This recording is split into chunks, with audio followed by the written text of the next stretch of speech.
to actually be here at Ake. It's an honor. It's an honor, and it's like a lifetime come true. So Lola, thank you so much for that opportunity. I'll be forever grateful. The whole month, I'll be just telling people where I was. And they will be just looking at me in admiration, pure admiration, the admiration they never felt before. So to my wonderful guests, my first and most important question, how are you today? I'm well and excited to be at Ake, like you. So thank you to Lola Shonyen and to the organizers of this fabulous festival, and thank you for inviting me to this panel. I'm great. This is my second Ake. The first time I came here about in 2016, actually, I presented a short film. So this time it's wonderful to just be here with a book, you know. Yeah. So welcome to the line of authors now. I must welcome you to the club, right? Or actually, the fellow authors must welcome him now. He's no longer just a filmmaker, but now he's also one of your peers. So, beautiful. Beautiful is actually the beginning of your title. Such a beautiful thing to behold. And when I was assigned, or when I was given your title, and I thought, oh, wow, what a beautiful title, and even the cover, beautiful. I thought like, oh, wow, what does it have in store for me? Turns out, it's a little bit deceiving, right? Tell me a little bit about this wonderful title and the wonderful way how you managed to conjure so much pain and tragedy in one book. So the book was actually in gestation for a very long time. And it started out as a short story. You know, and I was sort of working through it, and I was at a stage in my journey as a writer where I was trying to pay attention to language, you know, I had just read Cormac McCarthy's The Road, and that book was really, you know, just life-changing. It sort of opened my eyes to, you know, the possibilities of what literature can be. And so I worked on this short story, and it just kept growing. And I got to a point where I felt it's probably time to make it a book. And the more I was doing it, you know, I was sort of thinking about, you know, I was interested in things like wonder, but I was also thinking about human suffering and how people sort of navigate that. And I guess the older I got, the more I just felt that sometimes, you know, arriving at some kind of meaning or some kind of light, there is a slog through the darkness, and sometimes, you know, the brightness of the light, you know, and how you appreciate it is determined by the darkness of the tunnel, you know, if that makes sense. You said something very important. You said that changed your life. Mention the book again that actually changed your life, because I'm always curious to find out what is the book that changed people's life. Because usually I just go to church and it's just one book they mention to me. It changed my life as a writer. And it's called The Road by Cormac McCarthy. Thank you. And you said actually suffering, how people navigate around it. And that was very intrinsic in this book, that you see suffering, you see bravery, you see a journey from devotion to survival instincts too. And when I say bravery, I mean bravery to claim the right to defend one's life in a way that is not expected when you see the beginning of the character's story. Was that something that you had in mind particularly, or it evolved as you kept on writing? So when it was at the short story, that character, you know, it's a character that opens the novel, the character called Dunka. And Dunka is the older, you know, he's the eldest in a family of 4 siblings. And as I was beginning to expand it, you know, it just made sense that, you know, I should sort of open it up and also look at, you know, the perspectives from, you know, of the other siblings. And, you know, it was a very slow, very, very organic process. And I can't say that there was a certain I don't know. I think it sort of came together in a way that was unexpected. You know, I can't say that, oh, this was the agenda and I knew exactly what I was doing. You know, it sort of came together very, very organically. This was very much felt because, as you say, you have your characters, Dunka, the four siblings, and they seem to be the, let's say, the lead characters. And as a reader, you feel like you are basically plunged or plugged into their individual lives. But now, wherever they get into, they meet other characters who have interesting stories to tell as well, and they get an individual life with a turn that was totally unexpected. And I feel like the character development, so you had more than just four, and thought like, if more people, more characters come, then that's totally fine. Then they have the space to tell their story in your book? Yeah, no, so, you know, it was four siblings, and one of the things that interested me was sort of having, you know, so for a little more context, the background of the book, it's essentially, you know, it's about a community that is overtaken by a strange pestilence, you know. So it is a book about an epidemic. And I'll just say, you know, it was a complete coincidence. I've been working on it for, you know, almost a decade before Corona came along. But I was interested in the idea of characters that were navigating this situation and were connected in different ways. So the four siblings were already you know, they were already in the picture. But I was also, you know, I kind of wanted to open it up a little. So one of the other characters is a lover to one of Dunka's sisters.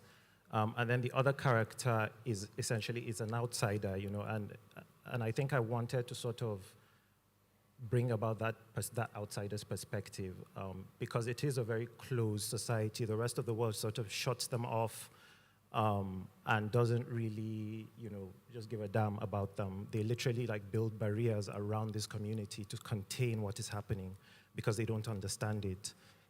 So I wanted also the perspective of someone that was outside of that, that was then dropped into it, right into the middle of it. Yeah. Thank you so much. Well, well, well, the daughters of Nandi. How shall I start? The story is, in the first place, it is very powerful.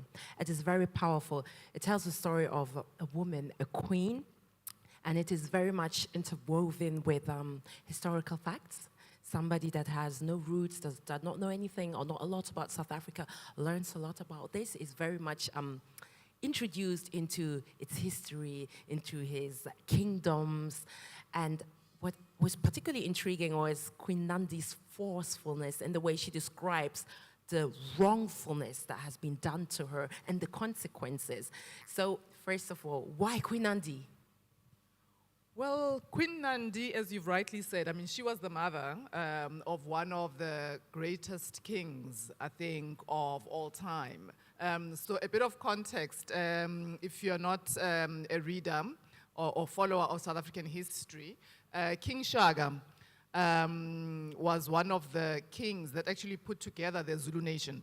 So prior to the reign of King Shaka in the 1800s, the Zulu polity was not, you know, a nation as such, but it was a conglomeration of smaller surnames, you know. So Queen Nandi's people, the Mhlongos, they had their own area and so on. So King Shaka is the one who put them together. And of course, that story of King Shaka is very controversial because some people are saying, you know, oh, you know, he was a warmonger. Other people are saying, no, he wanted to unite the people of Southern Africa to be able to deal with the onslaught of colonialism, right? But what people who follow that history know is that King Shaka's mother, actually, Queen Nandi, was the one who was very instrumental in how he was raised, you know, because she was a woman who was very outspoken and was not very popular in how the history is recorded, right? So some people say, Uguti Indlovukazi, Queen Nandi was, you know, an amazing person and so on, and others were like, no, this woman caused chaos and havoc in the Zulu royal house, you know? And there is a story that actually on her deathbed, because of how the Zulu royal house treated her, they didn't want to accord her the status of the mother of the oldest child of King Senzangakhona. you know, because as the mother of the oldest, she should have had a certain role, you know. So I don't know what happened. They were fighting, and she wasn't. So they said on her deathbed, she then cursed her descendants. So that's where the story starts, you know, because now she's in the afterlife, she has cursed generations, you know, and she's causing torrents of rain, she's causing violence, she's causing, you know, governments to collapse because her spirit is wandering in the afterlife, and she's just enraged, you know.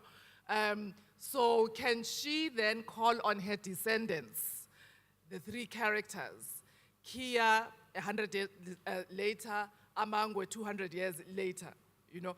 So I went back in time. It's a little bit of a different novel to yours, because I went way 200 years ago, you know, because I'm interested in historical narratives and how they help to focus you, you know, when you have a dilemma. Because I still feel, you know, we as women today, you know, in South Africa, in the south of Africa, still grapple with a lot of the issues, you know, in terms of how society says who you are and how you should behave. We still grapple with some of those issues, you know. So that's why I was intrigued by that historical figure, you know, and how through space and time, she navigated and said, look, this is how the world may see me, but this is my contribution to the Zulu kingdom. Yes, actually, you said something very important, because when I read this book, obviously it was labeled historical, but then it felt very contemporary in terms of the issues, the challenges that you find yourself as in the struggles of being a woman. But then, however, in terms of modern world, in terms of Christianity, in terms of ancestral beliefs, ancestral healing powers, so you navigate very swiftly between those two worlds, and also how it serves as a sort of an anchor in those, basically whilst you go through the events of history that have been oppressing, depressing for Black people in South Africa as such. But however, you portray as well also the wealth, how rich the cultures are. So what was your intention to showcase both sides in narrating the historical events, whereby one could just focus on just one side of the dramatic side, so to say? You know, also, again, for me, I mean, it's a question of resilience, right? Whether it's resilience through a pandemic, or resilience through colonial onslaught, or any kind of situation where you feel like you're under attack, you know? So I'm always interested in those questions of what makes a person or a people resilient, you know? Hence, I'm intrigued by African cultures and African spiritualities, you know. I found a lot, you know, where I'm coming from. I come from South Africa. I grew up in the 70s in a township called Soweto. And we have always used indigenous plants, for example. So when Corona hit, you know, in South Africa, a lot of people were using a herb called umhlonyane, you know. So people just sprung to action, you know. Yes, I mean, I think the default as people, we do want to say, you know, government this and that and whatever. People are like, you know, we are here, umhlonyane is here, we are going to drink it, you know. And of course, when the vaccine comes as well, you know, you take the vaccine as well, you know. But I'm interested in those questions of resilience. And I'm interested in indigenous strategies to make people resilient. So even in historic times, as I said, that my story is more about, you know, Queen Nandi and in the Zulu nation, you know. But for me as a mother who was living through Corona, because that's when I wrote the book, you know, and I'm dealing with children who are scared, you know, you are dealing with yourself, you are scared, you know. You think of situations that were really, really hectic, you know, and you draw on the narratives of resilience and, you know, how culture can give you strategies, how spiritualities can give you strategies in a real practical way. So yeah, it's both an interest, but it's also a way of seeing and a way of framing. I think when we say resilience, this is what connects the two of your novels, because both stories manifest resilience, or the need for resilience in that sense. However, you choose very different angles, because for some of your characters, I was surprised. I loved the turn, but I wondered, where did that come from? Where did that come from that now she's defending herself after receiving beatings over a decade? And then finally she decided, is it my life or his life? So I like as well how you brought that one up. So what do you think when you hear resilience and spirituality as source of, a source of it, African spirituality?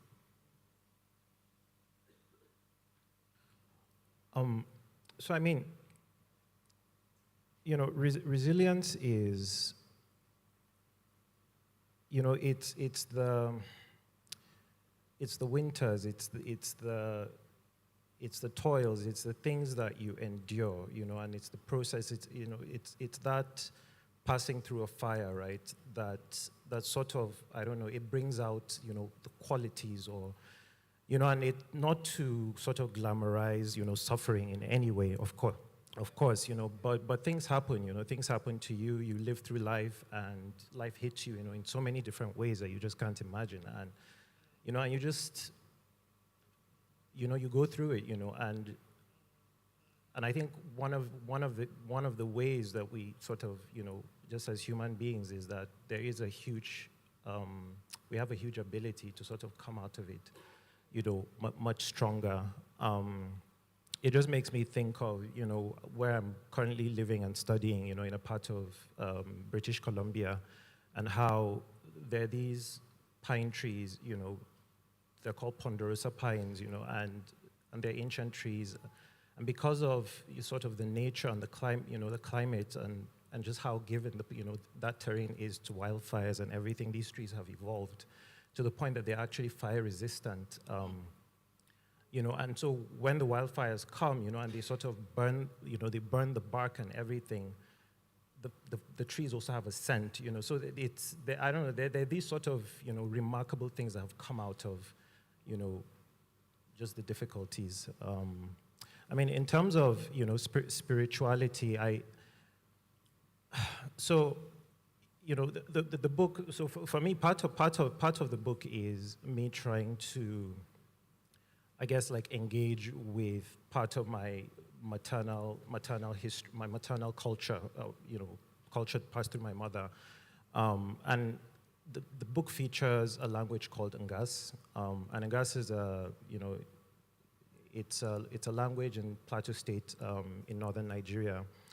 And I'm not fluent in Ngas, but I was very interested in, you know, if language is sort of a container of worldviews, and, you know, I was interested in sort of engaging with that a little, and because I felt very cut off, you know, from I just haven't engaged with it as much, you know. I understand it to an extent, but I'm not fluent, and so in a way I'm also sort of cut off from the concept, you know, and the understanding and the spiritualities that exist. So the book was my own poor attempt, I think, at sort of trying to, you know, engage with that a little bit more. Good point, language. Language has been an important aspect as well in your book, because you use 4 languages? Yeah, I use 3 languages. So I use isiZulu, Setswana, there's a bit of Sesotho, and what you have just said, you know, really touched my heart, because, you know, I find as well that, you know, with current generations, there is that danger of the languages slipping away. And I think for me as well, my very deliberate use of isiZulu, my very deliberate use of Setswana, you know, was a way of, yes, infusing the textures and infusing the worlds that I was talking about, and hopefully for the younger readers and the generation that's writing now, you know, they can then feel the power of that language, you know. One of the young writers actually who's writing in South Africa wrote a beautiful book about names as a superpower, you know. So if my name is Noktula, the mother of peace, you know, that is a superpower in terms of what we want to do, you know, creating peace and prosperity, you know. So I'm very deliberate about the names that are used in the book, you know, Ukia, who is the flower of Botswana, you know, Uju, the sweet one, it means the one who is sweet. So Queen Nandi as well, her name meant the sweet one, and she says in the book that at her core, She is sweet, but one cannot stand aside when one is ill-treated, So I very much wanted to explore justified anger, but also for every action there's a reaction. So somebody does you wrong and you justifiably act out in anger, but then what happens, So in anger she cursed her descendants, She said for future generations, there will be torrents of rain, poverty and so on, and then what? You see, the anger was justifiable and she wanted the Zulu royal house, the Mhlongo royal house's descendants to feel what she felt, you see. And she was angry, in that moment. You let that anger reign, and we've all been in that situation where somebody does something terrible to you, and you want to punch, and you want violence as a solution, it's cathartic. Violence is cathartic, and sometimes it's unavoidable. But for every action, there's a reaction, Then where do you go from that point? I also wanted to ask that question. That yes, as the daughters of Queen Nandi, we are enraged that patriarchy persists still, But what are the strategies of bringing society with us? How do we bend society to make a place for women to contribute in politics, in medicine, in every specter of society, without now these wars that are raging, in most parts of the world that I've been to, certainly in Southern Africa, there is a war raging between men and women. How do we resolve that war? Yeah, wow, thank you very much, because I definitely see the anger. It is felt through. You start reading it, and already the beginning, which I would like to ask you now to read maybe 2 pages so that the audience have an idea, a feel of. And having said so, we are talking also about resilience. It would be nice if each one of you could think what was a particular strategy that he or she has developed for resilience, and then maybe can share so that we all benefit from our strategies of resilience. So please. Alexandra, thank you so much, for this opportunity.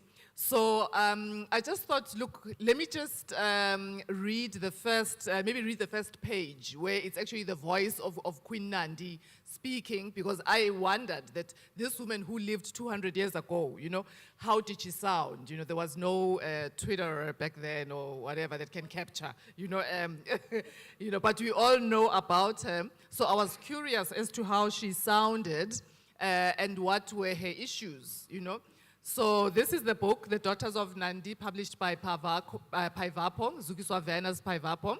It's on sale outside. So this is 1827. It's Queen Nandi on her deathbed, right? Part of the prologue. And it's in a place in KwaZulu-Natal. So in South Africa, it's still there, the Valley of 1,000 Hills. Yeah? So it's 1827. My people, I have no regrets. I, Queen Nandi of the Zulu nation, have lived a life anointed by the ancestors. I was chosen to birth a king and lead my people. I called him Umlilwana, the fire to warm my heart and hands. But little did I know he would later turn into a flame that would burn brightly, illuminating the future of our nation. He would become an inferno that would rage ferociously for 1 decade, but forever changing the histories of many nations across the African continent. Yes, my son gave me a life like no other. Ushaka kasenza ngakhona. They called him ilembe leqamanye amalembe ngokhalipha. They called him unodumehlezi kamenzi, the one who gets famous although he's sitting idle. Poets are liars. When was my son ever sitting idle?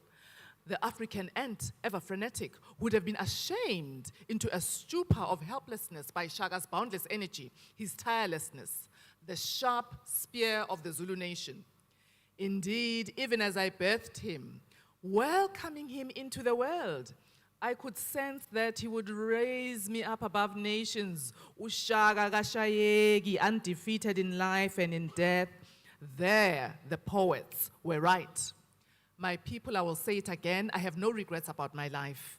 I have lived and loved and reigned over the great people of the heavens, uZulu, from the north, where uSoshangane of the Nxumalo people established his nation, along the mountains of Ukahlamba, in the easternmost part, where the valleys are deep and green and alive with the beauty of the heavens, where the hippos groan and grunt, and the titioye bird sings so melodiously, along the coast of Empangeni, KwaDukuza, KwaBulawayo, where the herds of buffalo can be found gamboling joyfully, as if taunting the lions who sit on their haunches, biding their time, waiting for a stupid buffalo calf to stray from the herd.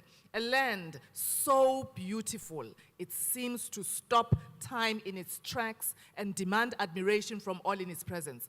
The land of the Zulu people, where heaven is indeed on earth, and many nations have fought over who has the legitimate claim to this breathtaking, fertile land.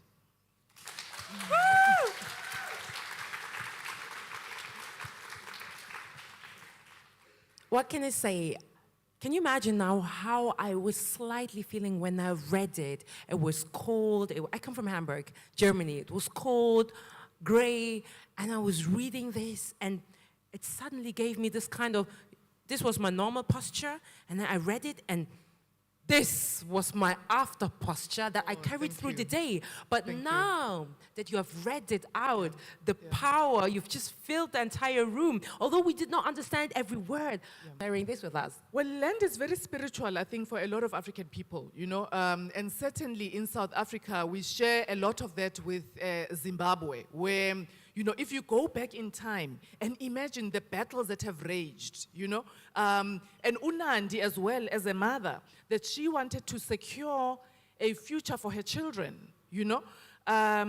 We have been talking about migration, so I'm always wanting to center and focus the point of view of the mother, you know, because it becomes intense in a different way when you are responsible for lives and to ensure that they have a space to call home, you know. So I went back there and said, here is the mother of this incredible king, you know. How was she feeling when these battles for this land were raging, you know? What were her issues, you know? How did she want her children to live and to be, you know, because she had other children apart from Ushaga. Shaka is the most famous, you know. But it was that mother's heart of wanting to secure the land for your children. Land is actually a good point, securing space, where you talk about how to secure space. In your book, it's so seeing how space has been taken and narrowed very much down. Maybe you'd like to read something out of it.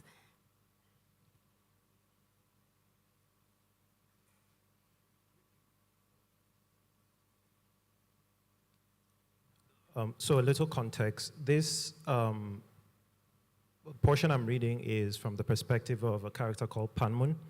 Panmun is Dunka's sister. She's the second born in the family. And she and her lover, Zumji, they're actually planning to try to escape from this, you know, space. And so they have where I'm picking up from a point where they're supposed to meet at a rendezvous. So I'll read a couple of pages. Her legs carried her to the first place where she hoped to find him. The front door was locked.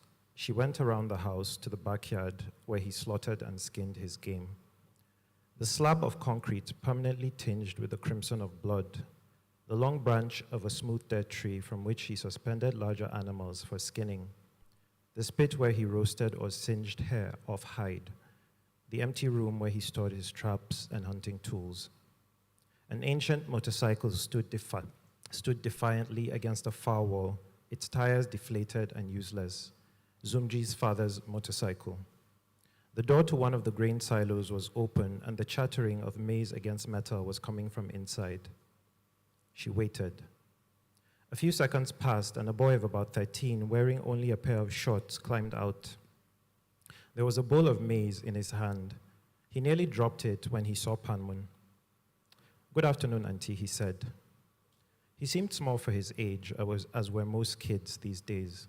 The whites of his eyes were inflamed, like he had been crying. "Tongzum, where is Zumji?"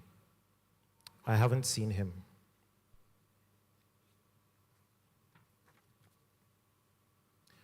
Where's your sister? She's at home. And how is your father? Tongzum paused and looked at the ground. He died this morning. He drank rat poison in the kitchen. The effort to hold himself together, his voice, his body, the bowl of maize, was as broad and plain as a mountain. Palman felt it in her throat and swallowed. She had just told herself she had to stop caring, but she could not help it as she went to Tongzum and hugged him. He remained still for a second and then pulled away. I have to take this so my sister can eat something. Palman nodded. She watched as he locked up and left. The next place was the coppice, where Zumji had taken her to show her the carefully concealed rickshaw. She had stared at it that day, the paint bright yellow and bright green, like sunlight and grass, like a field of yet golden flowers. How could something so ordinary have become so wondrous? That was when he had declared with the flair of an adventurer poet that they should run away and start a new life somewhere else. The rickshaw would carry them wherever they wanted to go, and if they were without the sickness, nobody would fear them or want to harm them. They could get a pastor somewhere to marry them. Zumji could bring along his trapping tools and make a living off the ground, buy a plot of land and build a nice clean house for them to live in. That was supposed to be the future. She found the rickshaw among the bushes. There were things in it, things she had not seen the last time. Sacks containing food, a jerrycan of gas, Zumji's tools. These things could mean he was dead, or he had been delayed and was still planning to come for her. Zumji once explained the strategy he used in laying his traps. He said that patience was the most important thing, learning to wait. It could take hours or days, but as long as a creature was alive, it would come. As long as Zumji was alive, he would return to the rickshaw. The question was, how long would she have to wait?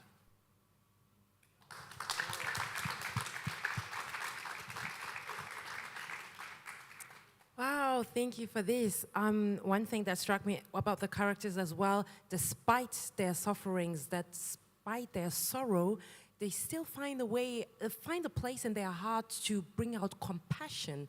And throughout the book, I have the feeling this is also a way of resilience, that despite in which situation you are, that the capability of still feeling compassion for others that suffer, that was very striking to me in your book. So, coming to you're ready for your questions.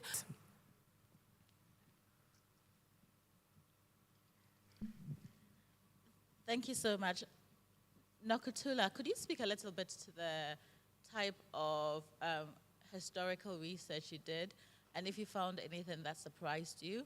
And I just wanted to double check, is Nandi the mother of Shaka Zulu? The one that we also know about? Yes. So Queen Nandi is the mother of Ushaka Zulu. And thank you for that question. My goodness, you know, and I must be careful what I say because my publisher is sitting right here. And Zuki is the one, you know, I did 8 drafts of this novel. And part of why I did so many drafts was because I think at the beginning, because I love history, you know, I love biography. I'm fascinated by the character of Queen Nandi, you know. I've met, in fact, the previous king who passed away, King Zwelithini. I had met him, and he had told me some of the stories. So I use a combination of oral narratives, you know, and even people talking, you know, just generally, they know that the history of the Mhlongos, you know. So my maternal grandfather is a Mhlongo, you know, so don't go to the royal house looking for me. They don't know me. But, you know, it's just a surname that is similar. So people with that similar surname will know the history of the Mhlongos, you know. So my grandfather, for example, knew about the curse and so on. I did a lot of reading, you know, just historical books and whatever.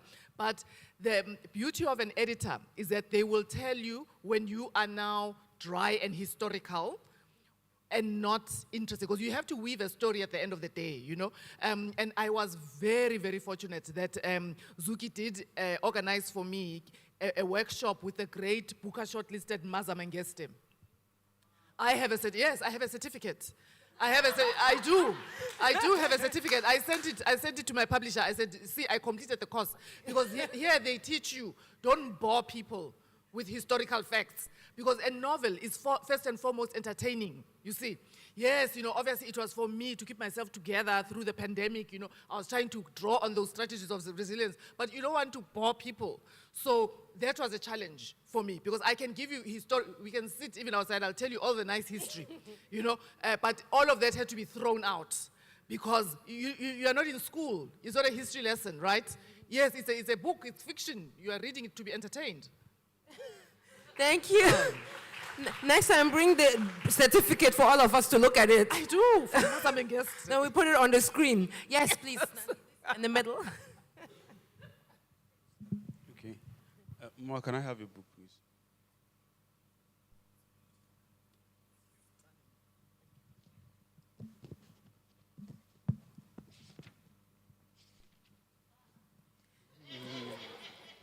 Please, next time I will re-elaborate what a question actually constitutes. It's not that serious.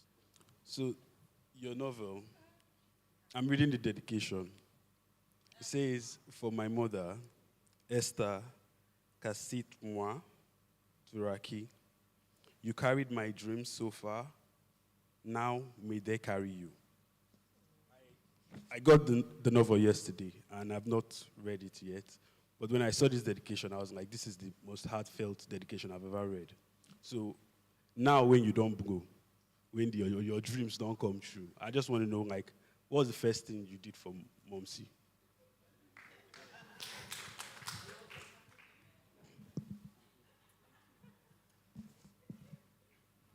Thank you. So it's Kassit moi. Kassit moi. But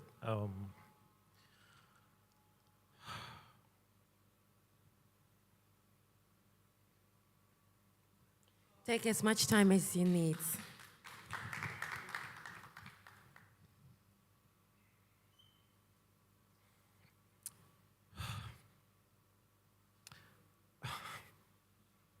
This is the beauty of Ake. We share emotions here together.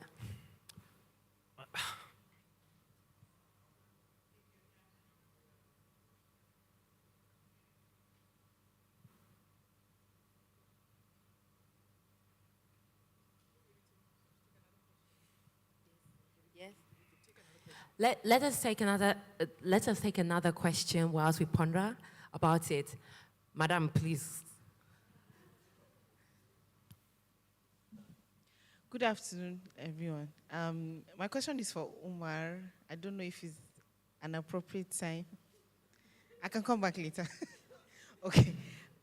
You're known as a filmmaker, and so I wanted to know, what was it like for you transitioning from filmmaker to author? Was it difficult or was it easy?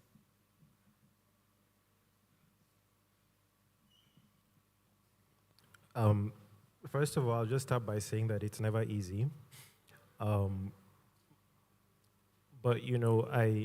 I actually, I know a lot of people think that I actually started out as a filmmaker because basically for like an entire decade of my life, that was sort of what I was, pursuing aggressively. But really my oldest dream was this, I've been wanting to be an author since I was 14.